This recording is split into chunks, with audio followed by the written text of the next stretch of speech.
आप सभी को जय मसीह की। प्रभु आप सभी को बहुत आशीष दे। आज परमेश्वर ने कुछ वचन दिए हैं, सच्ची स्वतंत्रता और दास बनना, बंधन और सच्ची स्वतंत्रता क्या होता है। ये सभी बातें आपको वचन ही से पता चल जाएगी। तो पहले हम वचन से जानेंगे, जैसा कि लिखा है 2 कुरिन्थियों 3 अध्याय 17वीं आयत में, प्रभु तो आत्मा है और जहाँ कहीं प्रभु का आत्मा है वहाँ स्वतंत्रता है। जब तक हमने प्रभु यीशु मसीह और पवित्र आत्मा का स्वाद नहीं चखा था, तब तक हम बंधन ही में थे और दास बने हुए थे। एक गुलाम वाली, दुख, चिंता, परेशानी वाली जिंदगी जीते थे, जिसमें कोई पूछने वाला नहीं था। और कहते हैं ना कि ये दुनिया मतलब की है ये दुनिया। और लिखा है कि सारा संसार तो उस दुष्ट के वश में है। लेकिन यशाया 60वां अध्याय 1 और 2 आयत में लिखा है, उठ प्रकाशमान हो क्योंकि तेरा प्रकाश आ गया है और यहोवा का तेज तेरे ऊपर उदय हुआ है। देख, पृथ्वी पर तो अंधियारा और राज्य के लोगों पर घोर अंधकार छाया हुआ है, परंतु तेरे ऊपर यहोवा उदय होगा और उसका तेज तुझ पर प्रकट होगा। और लिखा है रोमियो 6 अध्याय 17 और 18वीं आयत में, परंतु परमेश्वर का धन्यवाद हो कि तुम जो पाप के दास थे तो अभी मन से उस उपदेश के मानने वाले हो गए जिसके सांचे में डाले गए थे, और पाप से छुड़ाए जाकर धर्म के दास हो गए। जैसा कि लिखा है यूहन्ना 8वां अध्याय 32 से लेकर 36वीं आयत में, और सत्य को जानोगे और सत्य तुम्हें स्वतंत्र करेगा। सबसे पहली बात, हमें जानना जरूरी है। क्या हम सच में प्रभु यीशु को, सत्य को जानते हैं, या हमने सिर्फ उसको माना ही है? यीशु ने उनको उत्तर दिया, मैं तुमसे सच सच कहता हूं कि जो कोई पाप करता है वह पाप का दास है। सो यदि पुत्र तुम्हें स्वतंत्र करेगा तो तुम सचमुच स्वतंत्र हो जाओगे। लिखा है रोमियो 8वां अध्याय 2 आयत में, क्योंकि जीवन की आत्मा की व्यवस्था ने मसीह यीशु में मुझे पाप की और मृत्यु की व्यवस्था से स्वतंत्र कर दिया है। और लिखा है गलातियों 5वां अध्याय 1 आयत में, मसीह ने स्वतंत्रता के लिए हमें स्वतंत्र किया है।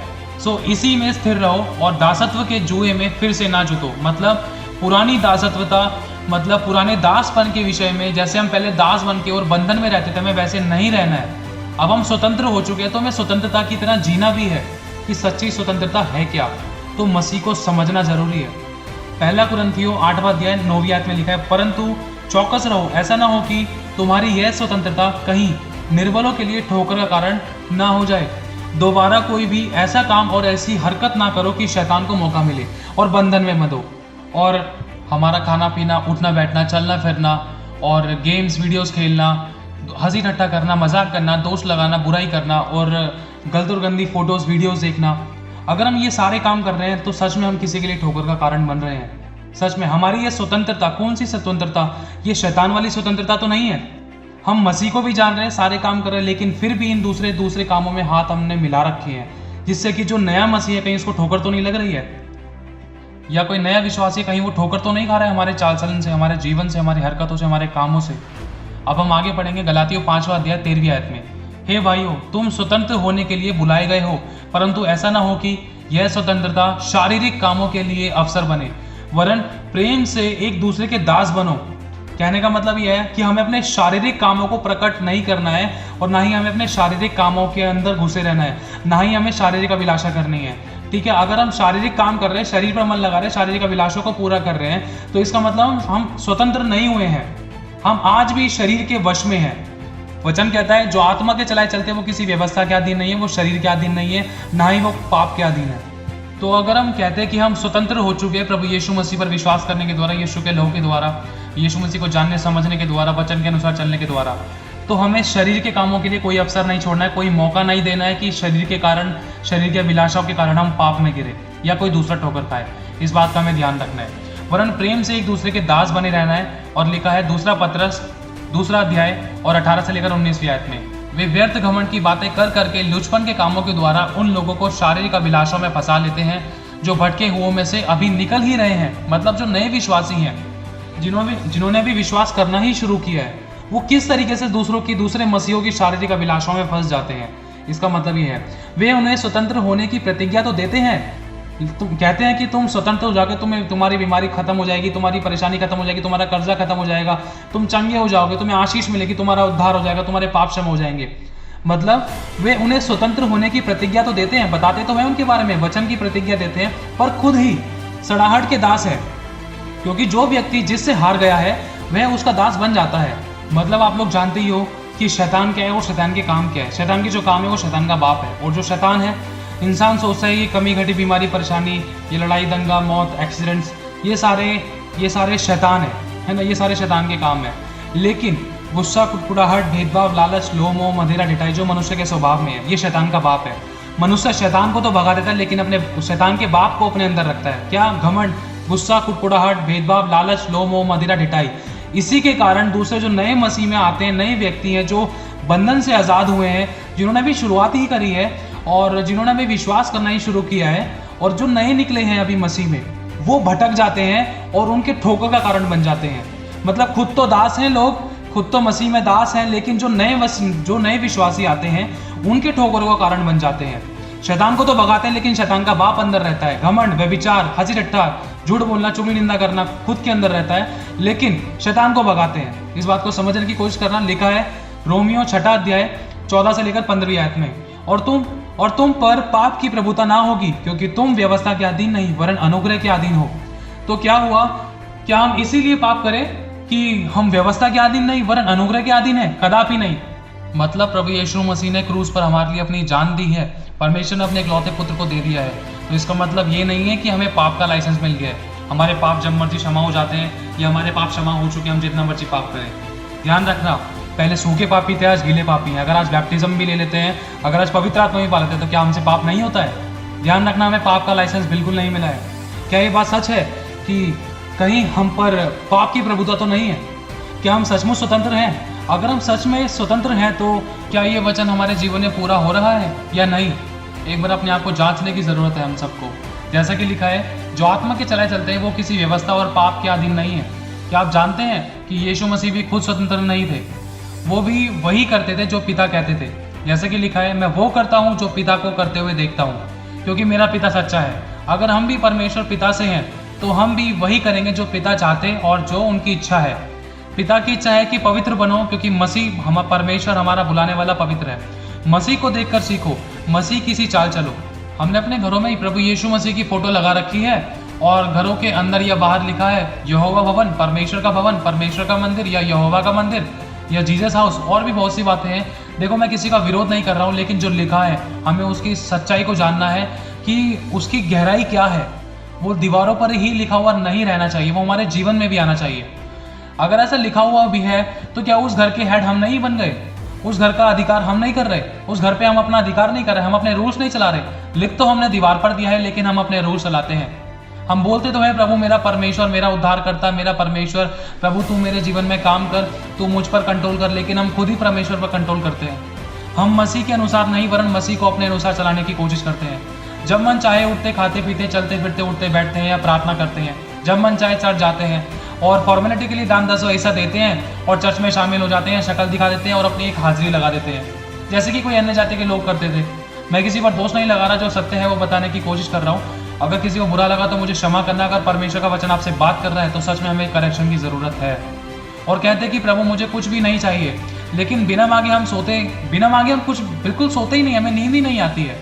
और हम ATM की तरह यीशु मसीह को एक ज़रूरत के समय पर याद करते हैं, बाकी भूल जाते हैं और संसारिक आनंद मनाते हैं। क्या आज हम सचमुच आज़ाद हैं? कहीं ये बंधन तो नहीं? यदि है तो उसको तोड़ने की कोशिश करें, क्योंकि वचन में लिखा है पाप की मजदूरी तो मृत्यु है। पाप की मजदूरी तो मृत्यु है। मनुष्य खुद अपनी मजदूरी, अपने काम, अपने शब्दों के द्वारा, अपने द्वारा मनुष्य स्वर्ग और नरक को बनाता है। अगर अच्छे काम कर रहा है तो स्वर्ग जाएगा, क्योंकि वचन में लिखा है पाप की मजदूरी तो मृत्यु है। इंसान स्वर्ग और नरक, अच्छाई और बुराई अपने कर्मों के अनुसार कमाता है, अपनी मजदूरी में कमाता है। इस बात का ध्यान रखना। ये बंधन हम ही ने खुद लगाया है, तो इसको हम ही तोड़ सकते हैं। प्रभु यीशु मसीह के अधीन होकर अपने आप को बिल्कुल शून्य करके परमेश्वर के आगे, जब तक हम शून्य नहीं होंगे, दीनता और नम्रता में नहीं आएंगे, जब तक हम परमेश्वर के अधीन नहीं होंगे, तब तक ये बंधन नहीं टूटेंगे। परमेश्वर ने हमारे आगे थाली रख दी है, लेकिन हमें खुद ही तोड़कर खाना है। वो हमारे हाथ में रोटी दे सकता है, वो हमको सब कुछ दे सकता है, लेकिन उसे हमें इस्तेमाल करना है। जब तक हम टुकड़ा तोड़कर खुद नहीं खाएंगे तो हमारा पेट नहीं भरेगा। कर्म बिना विश्वास मरा हुआ, इस बात का ध्यान रखना। परमेश्वर अपना कार्य करता है, हमें अपने हिस्से का भी कार्य करना है। और कहीं हम अपने घर के स्वामी खुद तो नहीं बन गए, खुद तो नहीं बन बैठे, लेकिन नाम और वचन तो हम प्रभु के ही लगा रखे हैं। ध्यान रखना, ये सभी बंधन है, ये सच्ची आज़ादी नहीं है। यदि आप कभी भी अपनी ज़िंदगी में कुछ भी नया काम करने की कोशिश करते हैं, सोचते हैं, तो क्या कभी आपने एक मित्र की तरह अपने प्रभु यीशु मसीह से सबसे पहले बात या सलाह करने की कोशिश करी है? या कभी पूछा है प्रभु ये काम मुझे करना चाहिए या नहीं करना चाहिए, क्या ये काम मेरे लिए अच्छा है या बुरा, इससे कहीं नुकसान तो नहीं होगा। लेकिन जब इंसान फंस जाता है, अपनी बुद्धि चलाता है तो नुकसान उठाता है। फिर उसके बाद प्रभु याद आते हैं, क्योंकि परमेश्वर को मनुष्य ने पहला स्थान नहीं दिया ना। वचन में लिखा है कि हाय उस पर जो सहायता पाने के लिए मिस्र की ओर जाता है। मिस्र मतलब संसार।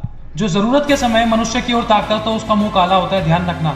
ये वचन कहता है, लेकिन जो यहोवा की बाट जोते हैं, जो परमेश्वर की ओर ताकता है, उसका मुंह कभी काला नहीं होता, वो कभी शर्मिंदा नहीं होता। परमेश्वर उसकी महिमा के मस्तक का, उसकी इज्जत मान सम्मान को ऊपर बढ़ाता है और सदा के घमंड का कारण ठहराता है। लेकिन मनुष्य पहला स्थान परमेश्वर को ना देकर किसी मनुष्य को देता है और किसी मनुष्य पर भरोसा रखता है। इंसान आज भी दबाव और बंधन और अंधविश्वास में जी रहा है। परमेश्वर पर भरोसा ना रखकर खुद पर और दूसरों पर भरोसा रखता है। यदि ऐसा है तो ये बंधन है, इस बात का ध्यान रखना। इसका मतलब ये ना समझना कि हमें किसी के अधीन नहीं रहना है। वचन कहता है हमें अपने अगुओं के मतलब परमेश्वर के दास दासियों के अधीन रहना है, चाहे वो जैसे भी हैं, और हमें अपने माता पिता की भी आज्ञाओं का पालन करना है। और सबसे पहले हमें परमेश्वर के अधीन रहना है, क्योंकि वचन कहता है पहले तुम परमेश्वर के अधीन हो जाओ, फिर शैतान का सामना करो, तो शैतान तुम्हारे सामने से भाग जाएगा। वचन में लिखा है संग्राम तो यहोवा का है। अपने आप को शून्य और दीन और नम्र करेंगे तो हमारा युद्ध परमेश्वर लड़ेगा, और हमारा युद्ध आकाश की शक्तियों से है, किसी मनुष्य से नहीं है, किसी मांस और लहू से नहीं है। ध्यान रखना। और प्रभु के सामने कुछ भी नहीं, बिल्कुल शून्य बनकर शून्य की दशा में रहना है हमें। अगर हम ऐसा करेंगे तो हमेशा जयवंत होंगे, क्योंकि यहोवा हमारे साथ है। और हमें यह भी कहना है प्रभु से कि प्रभु तेरे बगैर मैं कुछ भी नहीं हूँ। अगर प्रभु तू मेरे जीवन में नहीं है तो मैं कुछ भी नहीं, मैं तेरे सिवा कुछ नहीं कर सकता। लेकिन हम कहीं किसी गर्लफ्रेंड और बॉयफ्रेंड के अधीन तो नहीं है, कहीं हम अपने प्रेमियों के लिए परमेश्वर की आज्ञा को तो नहीं तोड़ देते, कहीं हम किसी नौकरी धंधा कामकाज रोजगार के अधीन तो नहीं है जो हमें परमेश्वर के साथ संगति करने से रोक देता है, जो हमें परमेश्वर के साथ संगति नहीं करने देता, भवन में नहीं जाने देता, आराधना प्रार्थना नहीं करने देता। कहीं कोई ऐसा रिश्ता तो नहीं है जो हमें परमेश्वर से बढ़कर ज्यादा मालूम पड़ता है। कहीं पैसा रोटी कपड़ा मकान या बीवी हो या टीवी या फोन मोबाइल या कोई भी ऐसी नेटवर्किंग साइट्स या कोई भी ऐसा संसारिक वस्तु या बच्चे या अपनी शारीरिक अभिलाषाएं, इन सभी के तो अधीन नहीं है। अगर ये सब है तो एक बंधन है, इस बात का ध्यान रखना। कहीं कोई ऐसी प्यारी वस्तु तो नहीं है जो हमें परमेश्वर की संगति से प्रेम से अलग करती है। और इसके अलावा कहीं कुछ पल भर का दुनियावी आनंद तो नहीं है जिसके कारण हमने परमेश्वर का सदा का आनंद खो दिया या खो देते हैं। यदि परमेश्वर का आत्मा आपसे बात कर रहा है तो आपको बदलाव की जरूरत है, मुझे भी बदलाव की जरूरत है। हम में से कोई परफेक्ट नहीं है। मैं आप सभी के लिए एक वचन पढ़ूंगा, इसकी गहराई जानने की कोशिश करना और ध्यान रखना कि एक अंधा किसी दूसरे अंधे को रास्ता नहीं दिखा सकता। पहले हमें अपनी आंख का लट्ठा निकालना है, तब हम अपने भाई की आंख का तिनका निकाल पाएंगे। तो वचन कहता है लूका 4 अध्याय 18 से लेकर 19 आयत में कि प्रभु का आत्मा मुझ पर है, इसलिए कि उसने कंगालों को सुसमाचार सुनाने के लिए मेरा अभिषेक किया है, और मुझे इसीलिए भेजा है कि बंधुओं को छुटकारे का प्रचार करूं और अंधों को दृष्टि पाने का सुसमाचार प्रचार करूं और कुचले हुओं को छुड़ाऊं और प्रभु के प्रसन्न रहने के वर्ष का प्रचार करूं। बस इतना कहूंगा कि जो आत्मा के चलाए चलते हैं वो किसी व्यवस्था और पाप के अधीन नहीं है। यीशु किसी भी बंधन में नहीं था। प्रभु यीशु अपने स्वर्गीय पिता की भी अधीनता में रहे, आज्ञाकारिता में रहे, और अपने धरती पर के यूसुफ और मरियम की भी अधीनता और आज्ञाकारिता में रहे। प्रभु आपके मन की आंखें खोले और आपको यीशु मसीह के नाम से परमेश्वर सच्ची आजादी दे। यीशु के नाम से आमीन। प्रभु आपको आशीष दे।